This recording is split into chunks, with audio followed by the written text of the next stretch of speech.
Okay, everyone, today we are going to talk about the national state and the rise of democracy.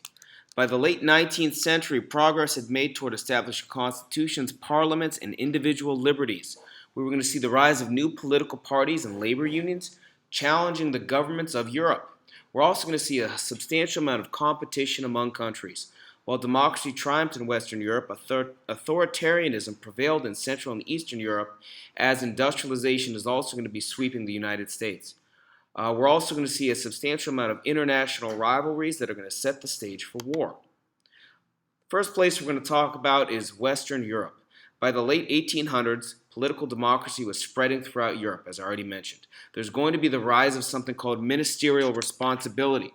The idea here was that more or less the prime minister is responsible to the popularly elected people, not just one person in charge and I'm going to do whatever I want. It's actually going to be that the prime minister his job is to serve the people, the commonality, the greater interest of all people. We're also going to see progress towards establishing a constitution and parliaments and individual liberties in many major European countries. By the late 19th century, we're going to see Great Britain working to establish a two-party parliament. There's going to be the liberal and conservative groups. If you guys remember, we've already talked about the differences there between the liberals and the conservatives. The liberals are going to win out.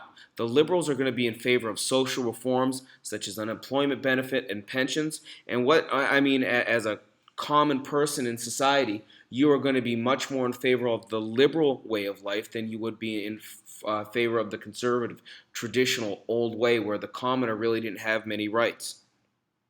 In France, we're going to see the election of a prime minister that is eventually going to lead to the Third Republic. This is going to be a new government that was established with a new president and a legislature that was made up of two houses. In Italy, we're going to see that Italy becomes united. We already talked about people like Giuseppe Garibaldi and the Red Shirt Army uniting Italy, but unfortunately, Italy was weak and it's still very much separate because of poverty. There was also a substantial amount of widespread government corruption that led to a weak and centralized political system. The one bright spot there, I guess, for Italy is that by 1912, there was male suffrage for all peoples. The next thing we'll talk about here is the Old Order, specifically looking at a place like Germany. The government was established by Otto von Bismarck. We already talked about him. He's the guy who practiced realpolitik. He was very much in favor of a strong military. Eventually, there is going to be set up a two-house legislature. Throughout the new legislature called the Reichstag, or German parliament, was elected by male voters. The emperor still maintained political power. He contained political power by controlling the military and foreign policy. The emperor at the time, William II, he built Germany up to be the strongest military and industrial power in Europe, and he was conservative. Basically, he was still in favor of I'm in charge and we have to follow my way. The conservative forces thwarted the rise of democracy in Germany. Essentially, it was still going to be a dictatorship. The next thing to look at is a country, Russia. Russia was very, very slow to adopt industry. What ends up happening, Russia, we've already talked about Russia here in class. They're so darn big, and because they're so darn big, the Tsar is going to be dependent on the other nobles. And if the other nobles and wealthy landlords don't adopt the new policies, they are very hard to take hold. Tsar Nicholas II is going to become the Tsar in 1894, and he was committed to not only the autocratic rule of a nation, he also wanted to focus on rapid industrialization in the 1890s. Now, we've already talked about what rapid industrialization is, but what are some of those main factors, just to kind of review? The quick building of factories produce goods. We're going to see an establishment of social classes, even further than before, because now it's going to be the wealthy landowners, it's going to be the wealthy businessmen, and then there unfortunately are going to be those people who are almost the working poor. They are making barely enough to survive. We're going to see, just like before, very poor working conditions in all the factories, and the rise of socialism and Marxist parties throughout Russia. If you guys remember, the Industrial Revolution, it took two phases throughout most all of Europe. First Industrial Revolution, Second Industrial Revolution. And over time, things got better. This rapid industrialization that takes place in Russia is going to be quite problematic, because what's going to really end up happening here is all the good and the bad are going to happen in a compressed, tighter amount of time. And so things are going to go from bad to worse, unfortunately, in Russia when it comes to the rapid industrialization, and specifically the commoners and how they were treated. And we'll talk about them a little bit further later on. Next place to go to is Austria-Hungary. The Austro-Hungarian Empire, the emperor was Francis Joseph. He largely ignored the Austrian parliament, and he kind of did what he wanted. He governed by imperial decree, saying, I'm your emperor, you have to follow what I say. We're going to see a major amount of ethnic problems threaten the stability in Austria. In Hungary, the other side of the Austro-Hungarian Empire, the parliamentary system worked, although it was dominated by the nation's wealthy, the land-holding class. Now, what's going to happen here is we're going to see like the perfect storm of things begin to happen. Russia is going to struggle with imperialism, or I'm sorry, with industrialization. Austria-Hungary is going to struggle to really maintain its power. And again, looking at Russia, Russia was becoming more industrialized, and the rising working class is going to demand more political power. What's going to happen? The workers are finally going to be fed up. And at St. Petersburg, peacefully, a bunch of workers, wives, and children were going to present a petition to the Tsar saying, hey, things are really, really bad in our factories. Can you, the Tsar, the Emperor of Russia, can you please do something to make things better? Unfortunately, the soldiers guarding the palace thought this was like some kind of massive mob that was going to come and destroy the castle. The soldiers actually open up fire, obviously killing a multitude of people, not only killing people, but unarmed women and children. There's actually an excerpt in the book about these people running away and being shot in the back. Now, if you are somebody who hears of your king shooting your people who are bringing a peaceful petition asking your king for help, how are you going to feel about that? Obviously, it's going to end us. This is a favorite song of mine. I will YouTube action for you here. This song, Bloody Sunday. The workers are so angered by their mistreatment, by the way the king has reacted to them. The workers go on strike.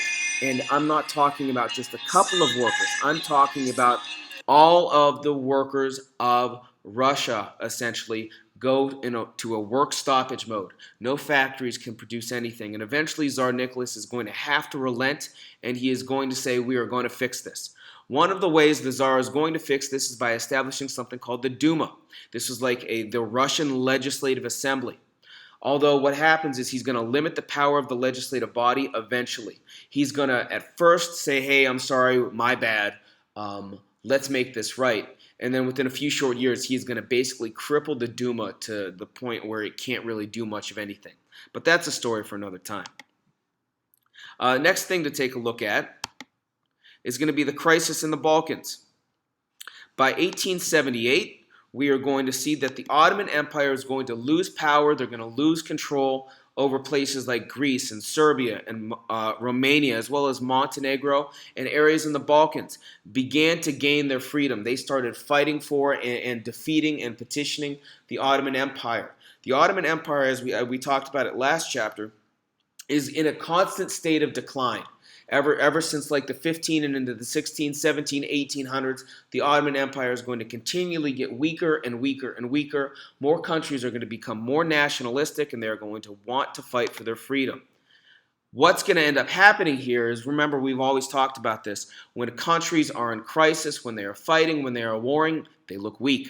And Austria and Russia are going to vie for influence in the Balkan areas. Both empire is going to say, hey, they look weak, they look tasty, let's go, conquer them, take them over, and make them do our bidding. This is going to lead to some major problems. Austria-Hungary is going to kind of get there first, if you will. They decide we are going to officially annex, that means to absorb or to take over, Bosnia and Herzegovina. more or less, they are incorporating territory into their existing political unit. This is going to anger another one of those newly independent countries, Serbia. Serbia had always had this idea of creating a Slavic state or a Slavic kingdom. This Slavic state or Slavic kingdom was going to be for all the people in Europe, that they could come, they could live there, and it would be essentially a little oasis of the Slavic-speaking people sharing the same culture, religion, heritage, background, language. It's just more or less all those people wanted to be in one specific area. What I'm talking about here, nationalism. Both Bosnia-Herzegovina and Serbia, they were all part of that Slavic-speaking nations, and they felt a direct connection. Bosnia and Herzegovina were not connected at all to Austria and Hungary, other than they were relatively close to each other. They did not share culture, heritage, background, no nationalistic ties. And yet, Austria-Hungary is the one that says, well, we're going to take you over. This is going to lead to some major steps to war. Russia is going to be a country that is going to support Serbia. We're going to talk a lot about this here coming up, guys. Russia views itself as like the big brother for all the Slavic-speaking nations. And by the beginning of 1914, the crisis in the Balkans is going to threaten the security of Europe. Serbia has its new ally in Russia, and we've talked about it before. Russia is massive. They have more bodies to throw at a country during a war because they are just their sheer size. And they begin to prepare for war against Austria-Hungary. And it's going to establish a full-out system of alliances. We're going to see two lines drawn in the sand. We're going to pick teams. Germany is going to align with Austria-Hungary. Why? Because Germany has cultural heritage, language, and background nationalist ties to Austria-Hungary. Not only that, Germany has developed a massive war machine, and just like a kid after Christmas, they want to play with their toys. The other system of alliances is going to be Serbia and Russia. Again, Russia now viewing themselves as the protector of all the Slavic-speaking people. So we're going to see Austria-Hungary, Serbia, they're small peanuts right now. It's going to be the big fight between Germany and Russia. What's going on in Germany at this point in time? Otto von Bismarck is going to work to keep Germany from becoming a democracy. Bismarck wants Germany to become essentially autocratic by rule, even if it's not him, that it would be the Tsar. Germany had built up the strongest military and industrial nation in Europe by far. These wealthy industrialists wanted to expand abroad to increase profits and to keep people from wanting democracy. More or less, a happy person didn't want change. If people were working and happy under a king, they'd be fine. It's not normally until people are miserable and mad and poor and hungry that they say, we need a change. We want this king out of here. By 1890, Emperor William II fired Otto von Bismarck and took control of Germany's foreign policy. William ended the treaty with Germany had with Russia, and this is when it starts to happen. This is when all these kind of land grabs begin to take place. And we're going to see the establishment of some international rivalries. We're going to see, boom, in 1882, this big triple alliance of Germany, Austria-Hungary, and Italy forming against what will become known as the Triple Entente. In 1907, the Triple Entente is formed as a direct retaliation to Germany and Austria-Hungary, really building up their armies. The countries of Great Britain, France, and Russia realize, okay, Germany means business, and they have to prepare for war. What is so interesting about this is that these international rivalries, this whole more or less picking sides and drawing up teams, is going to lead to World War I.